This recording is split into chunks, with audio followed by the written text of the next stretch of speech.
So, what's up mga kakurakding at mga kabaling ko dyan at sa aking mga beshi.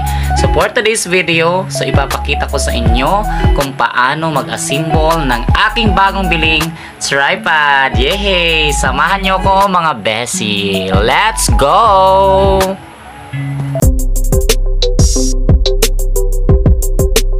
Ito ang aking tripod na bagong bili. So, binili ko ito online. Nakita ko lang ito sa Facebook na dumaan sa aking wall. Nang aking inopen, so maganda naman yung price niya. Reasonable price naman.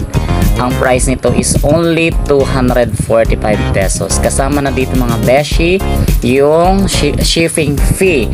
So, yan. Kung nakikita nyo, ito yung aking tripod. Ito na yung mismong tripod. So, meron siyang mga accessories mga beshi. Kasama siya. Hindi ko alam kung ano dito, anong tawag dito. And ito yung ating cellphone holder. Dalawa siya mga beshi. Ito yung isa. And ito rin ay isa ring cellphone holder. And meron din siyang kasama mga beshi. Mga kurak-kurak din ko dyan na, of course, ano to?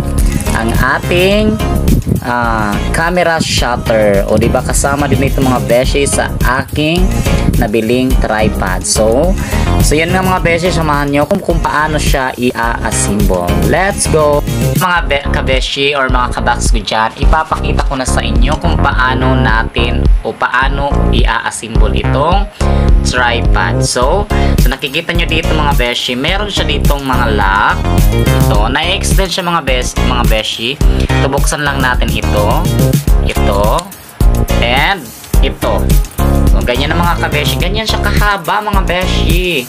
Then, of course, pag nabuksan natin yan mga beshi, kailangan natin yang i-lock. Lock natin. Lock. And i-lock din natin. So, ganito siya kahaba mga kakurak din ko dyan. Medyo mahaba siya, no? Mahaba talaga siya. So, I think more or less nasa 1, 2, mga 4 feet. Ito mga beshi, 4 feet. So, buksan din natin ito. Buksan na natin siya lahat. Okay.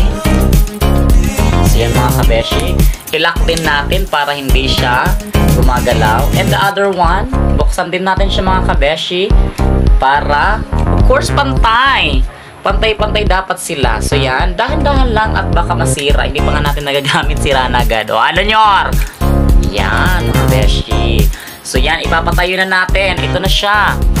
Okay. Papakita ko. Wow. Yan. Yan, mga kabeshi. So, dahan-dahan lang tayo. Tabad masira agad. Wow, ang ganda talaga. Napakaganda. Papakita ko sa ang itsura. So, yan. Hindi pa nga po siya natatapos. Tingnan ko ganito sa kataas. Wala itin nga pa lang ang beshi ang pinili ko kasi yung lang ang available. Nakita choices kung ano na yung available colors. So, ito lang yung natin. Okay? So, yan. Papakita ko na sa inyo mga beshi kung paano ikakabit ang mga accessories. Of course, excited tayo kung paano siya ikakabit.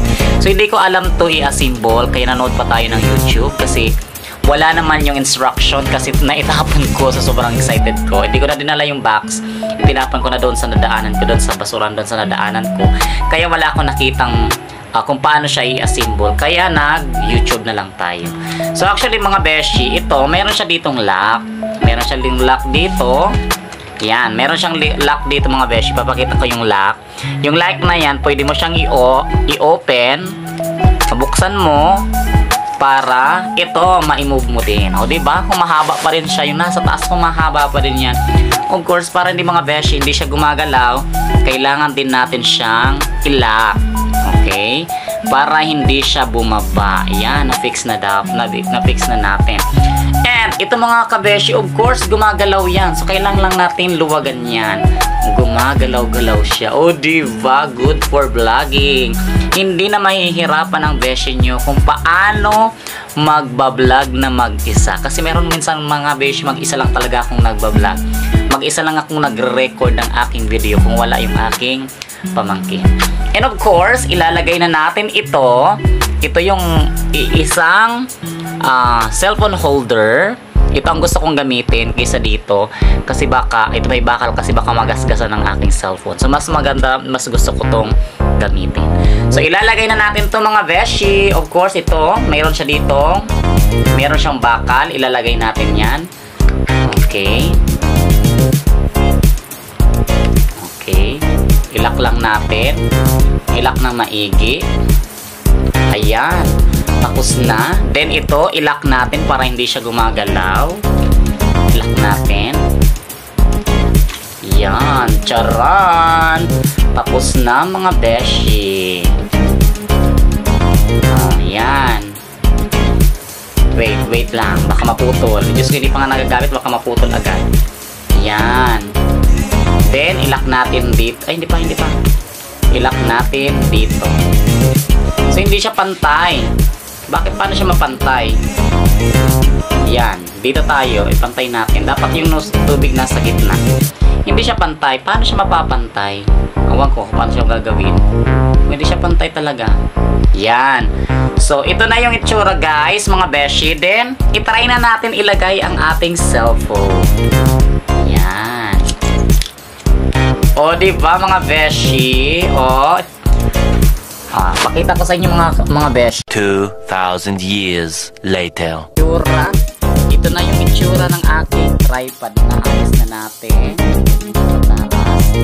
Okay, so ito igagalaw natin para ito na i-move. Diba? Para hindi ka na nag-a-adjust, hindi ka na gumagalaw. Igagalaw mo na lang ang tripod, diba? Good for vlogging na siya mga beshi ko. Talaga na.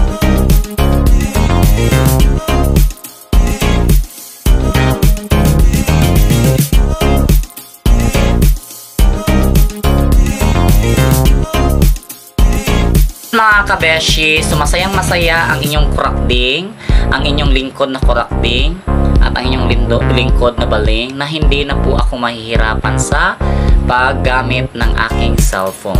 Sa pagbablog, sa paggagawa ko ng content, kasi meron na tayong tripod. Thank you so much and mabuhay. Do not forget to like, comment down below, share, and of course, paki-follow na rin po ang aking Facebook account, Jimmy Benitez, ang akin pong YouTube channel, Jimmy's Vlog.